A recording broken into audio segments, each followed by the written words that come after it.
In fall of 2018, I went to Southern California to help my sister move from one apartment to another.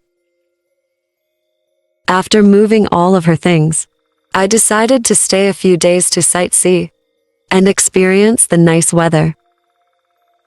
My sister's new apartment was bigger than her previous one, so she started looking for furniture on Craigslist. I joined her in the search, and I was able to find a nice little table that will go perfectly in her new place. It seemed like a pretty good deal. I showed my sister, and she liked it a lot. I contacted the seller, and we agreed to meet the next day to buy the table. The seller was a man named Brian. He said he lived with his wife, and he seemed like a nice guy through our texts. My sister had to work the next day, so she gave me the cash, and I went to pick it up for her.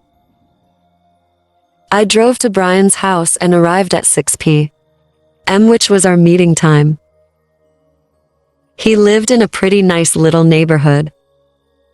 The houses had a lot of character and were fairly close to each other. Brian's house was on the end. He had tall bushes all around his yard, like a fence. I thought it looked pretty cool, and I texted him that I was there. He said he had the table in the garage, and I could just walk right up and meet him in there. I got out of my car and walked up to his driveway. The driveway was very unique, as it went down like a hill and curved around the corner to his garage, which was connected to the back of his house and almost behind it. It was a 2-car garage, and I saw that it was open. I walked into the garage, but I didn't see Brian. It was a dimly lit garage, but it looked pretty typical with some paint containers, spare tires and things like that along the sides. There were no cars in the garage. However, I saw that the table was next to a door leading to his house. I started to walk up to the door to knock on it for Brian. As I approached the house door, I heard the garage door shut behind me. As soon as the door shut, all the lights went out. The garage turned pitch black, and I couldn't see a thing. Now, I had a bad feeling about this. I felt my way to the door and turned the knob, but it was locked. I texted Brian asking what was going on, but the number had blocked me. I knew I was in danger, and I needed to get out of there. I used the flashlight on my phone to look around the garage and felt my way to the garage door.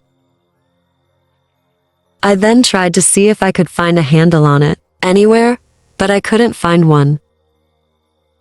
I started to bang on the door and kick at it. I was hoping I could either break it down or a neighbor would hear the noise and come. The door to the house then swung open. I looked over to see a man enter the garage. The house was dimly lit inside, so it didn't light up the garage at all, and I couldn't really make out much of the man. He shut the door behind him, and I could hear him walk towards me slowly. I shined my flashlight, but he was too far away for me to make him out. Still, I heard his footsteps walk along the edge of the garage. I looked around frantically and saw another door behind. Some wood pieces. I pushed them aside and even threw one in his direction. I don't think it hit him because I heard them hit the floor. But I tried to handle the door, and to my surprise, it opened. I ran out as fast as I could and sprinted down the driveway to my car. I got in and immediately called the police. When they arrived, I LED them to the house. But Brian, or whatever his name was gone. I later learned that the house belonged to a man who is out of town and someone had broken into it to stage the Craigslist end. I don't know what could have happened to me in the garage, but I'm just happy I was able to get away.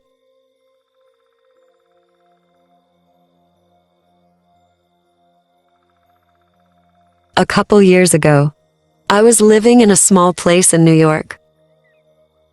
I had gotten some cabinets off of Craigslist that I liked a lot. I wasn't able to install them by myself, however, so I went back on Craigslist to find somebody they could. I found a man named Jim who had really low rates. So wanting to save money, I contacted him and told him about my cabinets. He responded quickly, saying he could do it.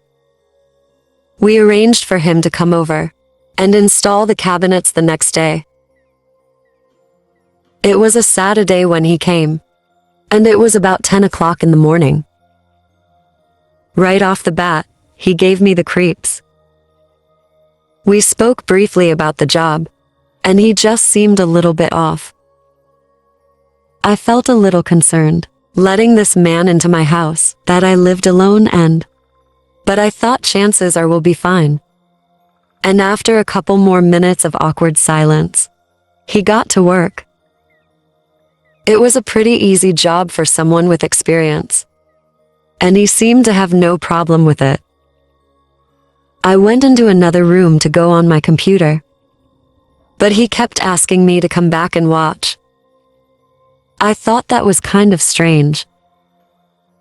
He would always pause and look over at me for a second, and then go back to work.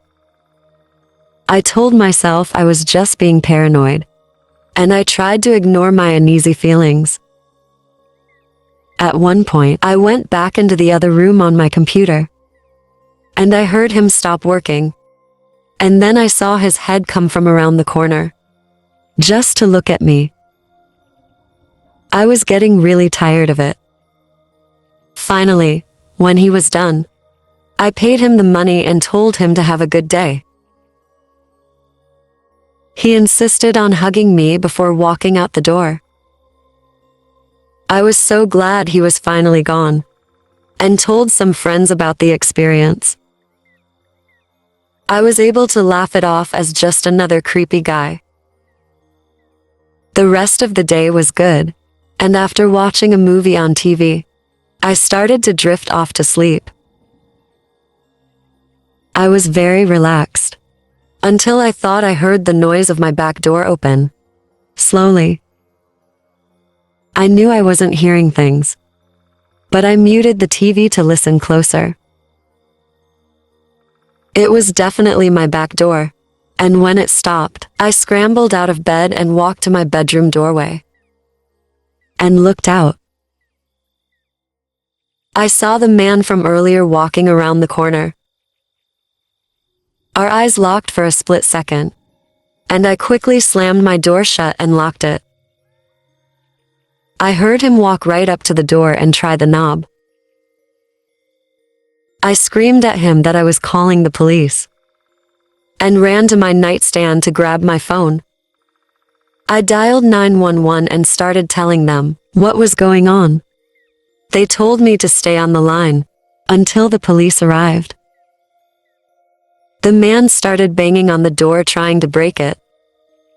He banged for about a minute, and then it went quiet. I heard him walk away. But not even 30 seconds later, I heard him again. He came right back to the door and started jiggling the handle a lot. And then he started banging again. It started to look like the door was about to break off the hinges. I thought about jumping out the window or hiding in my closet. Just when I didn't think I could take any more, I heard sirens from outside. A couple seconds later, I heard someone shout police. And then the man started yelling. After about a minute, I came out of the room to see the man arrested, and several police in my house. It was a scary incident, and I haven't used Craigslist since.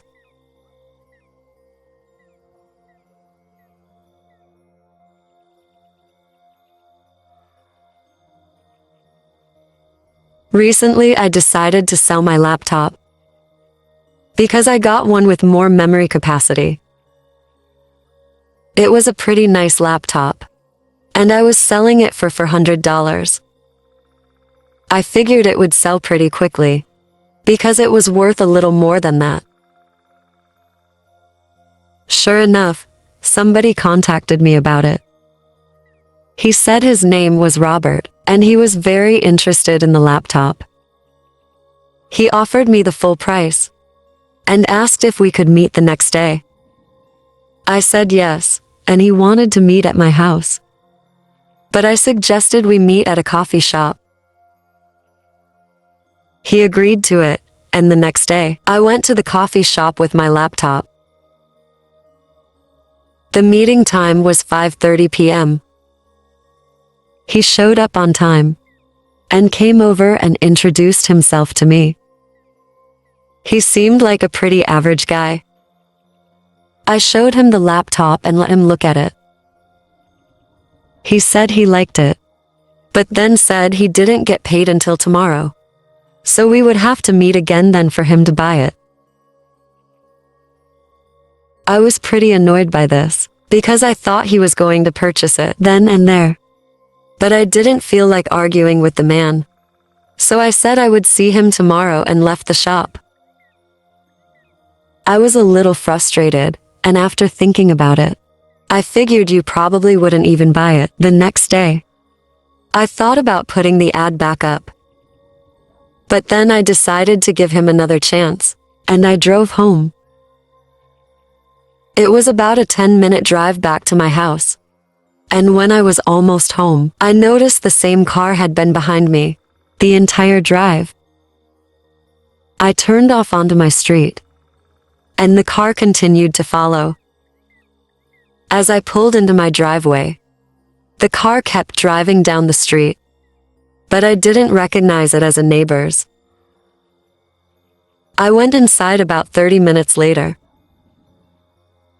I noticed the car was parked on the side of the street, across from my house. I started to feel concerned.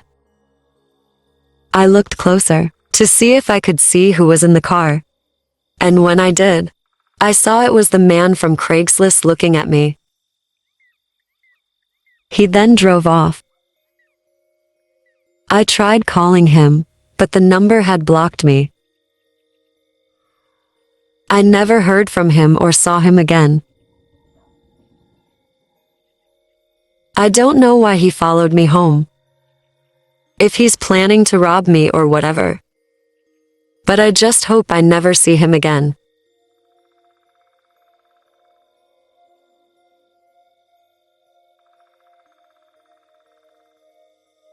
When I was in college, I attended a fairly large university. I had a small apartment about a mile outside of campus. I needed a roommate, but all of my friends already had places, so I put an ad on Craigslist from them. A guy named Peter responded to my ad and asked if he could see the place. I agreed, and the next day he showed up to look at it. He seemed like an average guy to me. He said he didn't attend the university, but he worked nearby. Overall, he seemed like a pretty nice guy. Everything went by normally, but I just had a bad feeling about him, for whatever reason. After looking at the place, he left, and I said I would get back to him shortly. Later that night, I was just relaxing and flipping through channels on the TV. The news was on, and they were talking about a murder that had happened. They just caught the suspect, and when they showed his picture, It was the same man that looked at my place. I couldn't believe my eyes. Needless to say, I didn't end up having him as my roommate for that apartment.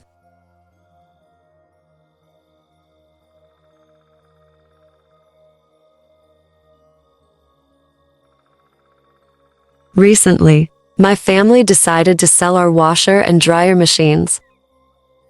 They worked well, but we were planning on redoing our basement and wanted something newer that would go with the design.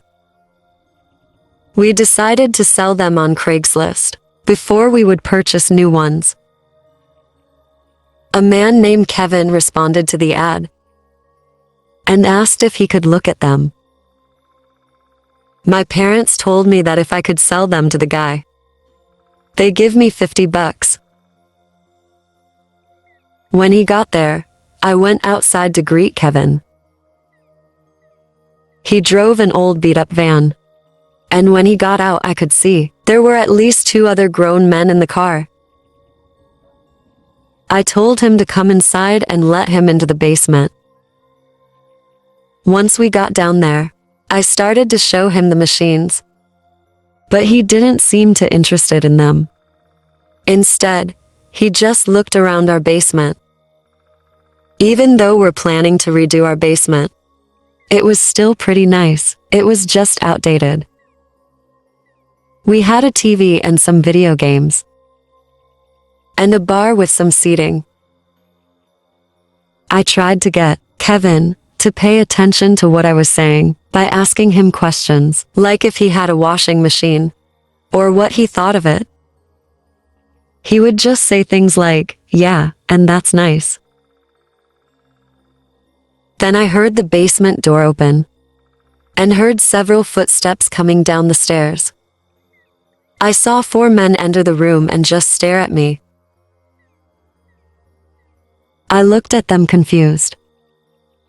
Kevin then walked over them, and they began talking. I stood there, not knowing what to do and not saying a word. Kevin came over to me and told me they were going to take everything nice that we had. Just after that, I heard the basement door open again, and my dad entered the room with his gun and shouted at them. The men all ran up the stairs and left. The police were called, but the men were long gone. My dad said when he heard the men enter the house, he got suspicious to see what was going on. It was one of the scariest moments of my life.